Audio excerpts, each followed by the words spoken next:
Pecinta Korea juga kayaknya perlu tahu nih apa saja urban legend yang ada di Korea. Ternyata nggak hanya di Indonesia saja yang punya kisah urban legendnya yang selalu bikin kepo dari masa ke masa. Di Korea juga ada loh guys, negeri yang kayak Gyeongsan ini juga punya cerita urban legend yang menyeramkan sekaligus bikin penasaran. Apakah ini fakta atau hanya mitos saja? Tentu saja urban legend ini sudah dipercaya dari turun-temurun sehingga menjadi sebuah cerita yang memang seakan-akan itu memang ada dan terjadi. Pecinta Korea juga kayaknya perlu tahu nih apa saja urban legend yang ada di Korea. Hati-hati ya, bikin merinding loh.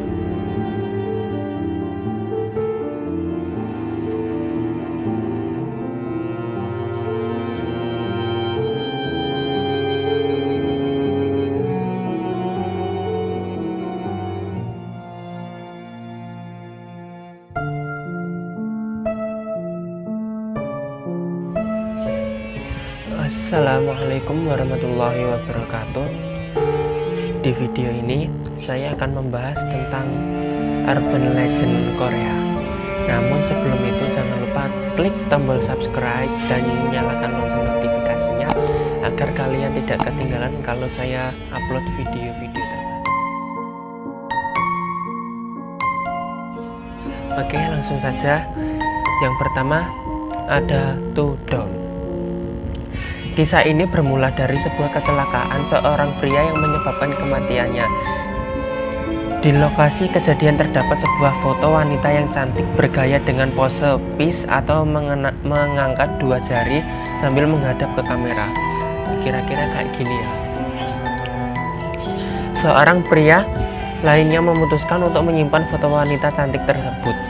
Anehnya, pria tersebut juga mengalami kecelakaan yang parah dan berujung pada kematian.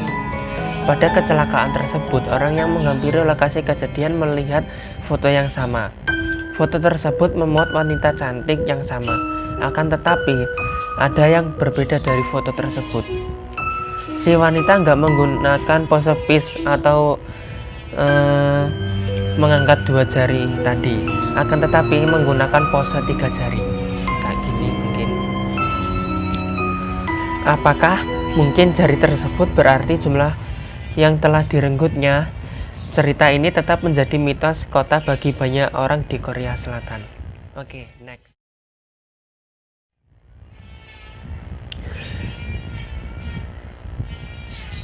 Taksi perenggut organ manusia.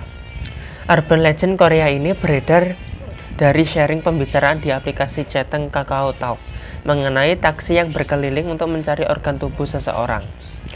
Kisahnya, pada malam hari ada seorang pria mabuk yang menaiki taksi untuk pulang. Akan tetapi, bukannya dibawa kembali ke rumah, pria ini malah terbangun di tempat asing dalam keadaan berdarah.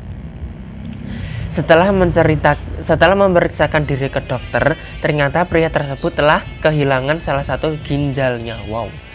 Hal ini mengingatkan kepada kita untuk tetap sadar sepanjang waktu ketika menggunakan transportasi umum. Meskipun kita berada di negara yang katanya sangat aman seperti Korea Selatan, kriminalitas masih terjadi loh. Oke, next. Kipas angin kematian. Tidur dengan kipas angin menyala bukanlah hal yang aneh bagi orang Indonesia. Akan tetapi, bagaimana bila hal tersebut menyebabkan kematian bagi kita? Tentunya kita akan berpikir ulang sebelum melakukannya.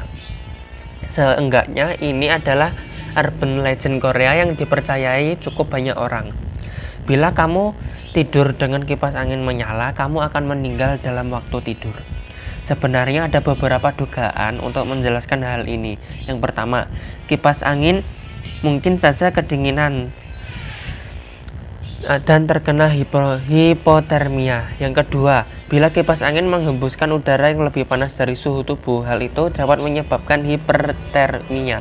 Ada juga yang mengusulkan kalau hembusan kipas angin dapat menjauhkan oksigen dan menyebabkan kehabisan oksigen. Oke, next. Siluman Gumiho. Legenda yang satu ini berpusat pada seekor rubah berekor 9 yang dapat menyamar menjadi orang manusia. Dalam bentuk manusia, Gumiho akan terlihat seperti seorang gadis yang berparas cantik.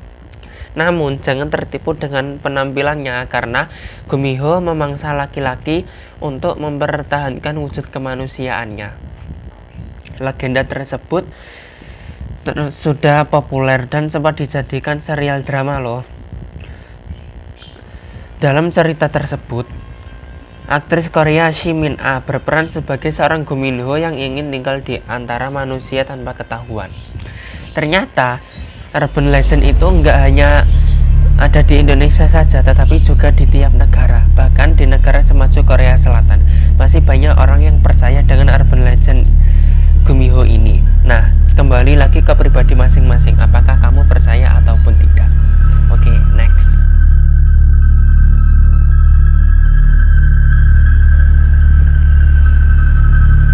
Lift lantai 14.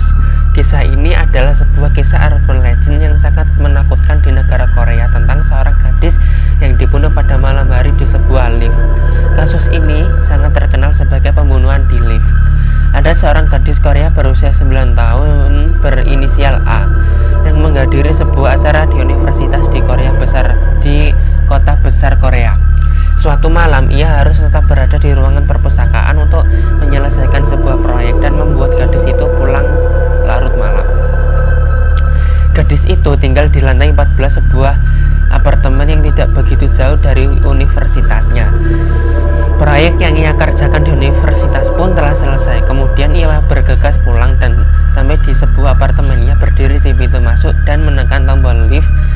Ketika lift tiba dan pintu lift terbuka, ia pun langsung melangkah masuk dan menekan tombol untuk menuju ke lantai yang ditujunya. Sesaat pintu lift akan segera tertutup.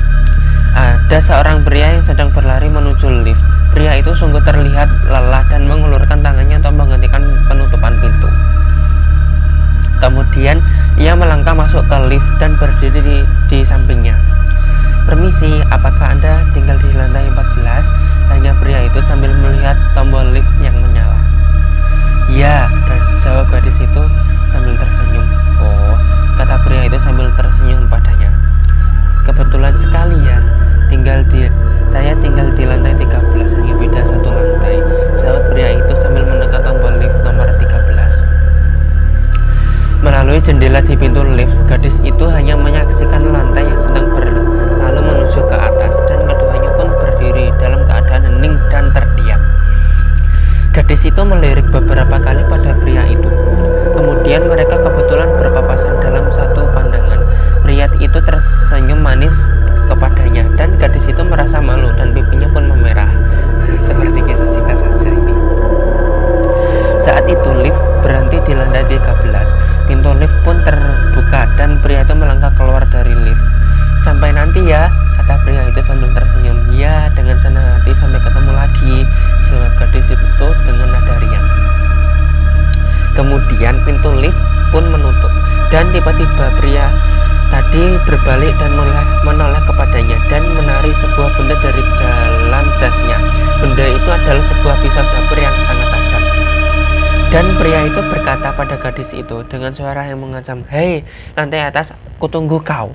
Kemudian pria itu tertawa seperti orang gila dan pria itu berlari menuju tangga menuju lantai 14. Gadis itu pun mulai merasa panik dan takut. Kemudian ia memukul-mukul tombol lift dengan sangat keras dan berusaha untuk menghentikan laju lift, tetapi usahanya pun tidak ada gunanya dan dia pun putus asa. Ketika ia sampai di lantai 14 dan pintu lift pun telah terbuka, pria yang membawa pisau itu pun sudah berdiri di sana, menunggunya dan siap untuk membunuhnya. Di negara Korea, para penduduknya mengatakan bahwa kasus ini bukan hanya sekedar kisah urban legend, tetapi kasus ini adalah sebuah kisah nyata. Dikabarkan seorang gadis yang berinisial A itu ditemukan tewas ditikam sampai mati di dalam lift. Para penduduk mengatakan bahwa bagian terburuk dalam kasus kematian lift ini adalah bukan kematian dari gadis itu, melainkan penderitaan yang dialami gadis itu dengan ancaman pembunuhan dalam menuju ke lantai 14 dan perasaan takut yang dipenuhi dengan keputusasaan, terjebak dalam lift sambil memukul-mukul tombol lift supaya berhenti. Kemudian ia tahu bahwa ia akan mati di lantai 14. Para penduduk telah mengklaim bahwa di dalam kasus ini ada sesuatu alasan mengapa di setiap lift sekarang telah tersedia memiliki tombol untuk berhenti. Oke, next. Wristband. Di Korea terdapat peraturan yang berlaku di semua rumah sakit. Ketika pasien masih hidup, gelang berwarna putih diikatkan di lengan kanan mereka. Gelang itu berisi nama pasien serta informasi lainnya. Namun ketika pasien meninggal, gelang itu dilepas dan digantikan dengan sebuah gelang berwarna merah yang diikatkan di lengan kiri sebelum jenazahnya dibawa ke kamar mayat. Kisah ini terjadi pada seorang dokter yang sedang shift malam di sebuah rumah sakit. Ia akhirnya menyelesaikan shift malamnya tepat pukul 2 dini hari dan sangat merasa lelah. Rumah sakit nampak sangat sepi sebab pada jam 2 malam tentu saja semua pasien sedang terlelap dan sebagian besar perawat juga telah pulang. Ia menyalakan lift dari lantai 5 untuk turun ke basement di mana mobilnya terparkir. Di dalam lift hanya nampak seorang wanita tua. Ia berdiri di samping wanita tua itu yang tampaknya juga ingin turun di basement. Begitu lift mereka sampai di basement, pintu lift pun terbuka dan tampak seorang pria berpakaian putih. Wanita yang tadi bersamanya hendak keluar dari lift. Dokter itu melihat sesuatu di tangan pria itu. Segera ia menarik wanita yang tadi bersamanya kembali ke dalam lift. Dengan panik, ia menekan tombol lift ke lantai 5 dan pintu lift pun tertutup. "Hei, ada apa denganmu?" Wanita tua itu nampak marah karena dokter itu menariknya masuk kembali. "Anda beruntung saya tadi tidak membiarkan Anda keluar," ujar dokter itu. "Anda tidak melihat di tangan kiri pria ada gelang merah, berarti dia sudah meninggal." "Gelang merah?" tanya wanita itu sambil menunjukkan tangan kirinya. "Maksudku seperti ini," ucap wanita itu kembali. Berarti wanita yang tadi bersamanya itu adalah bukan manusia, melainkan hantu. Sekian dari video ini. Jangan lupa untuk subscribe dan nyalakan lonceng notifikasinya agar kalian tidak ketinggalan kalau saya baru upload video-video terbaru. Assalamualaikum warahmatullahi wabarakatuh.